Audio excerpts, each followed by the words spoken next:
Günümüzün fenomen avukatı Erkan Yalçın'a yürüyüşü nedeniyle defilede mankenlik teklifi geldiğini ve kabul etmediğini biliyor muydunuz?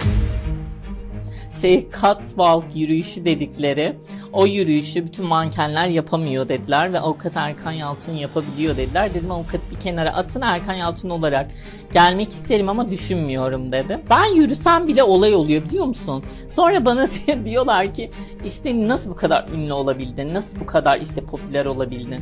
Ben yürüyorum, sadece yürüyüşümü paylaşıyorum. Ne yapayım yani? O kumaşı varsa ben ne yapabilirim? Star ya da ünlü kumaşı. Benim popüler olmaya ihtiyacım yok, zaten popülerim ben. İnsanların ağzı torba değil ki büzeyesin. Yani hayatım boyunca hiç aşko kullanmadım ve onu yapıştırdılar bana. Şimdi hangi hakim görse, savcı görse aşk avukatımız gelmiş diyor. Aslında güzel bir şey, güzel bir enerji ama ben hayatım boyunca hiç kullanmadım.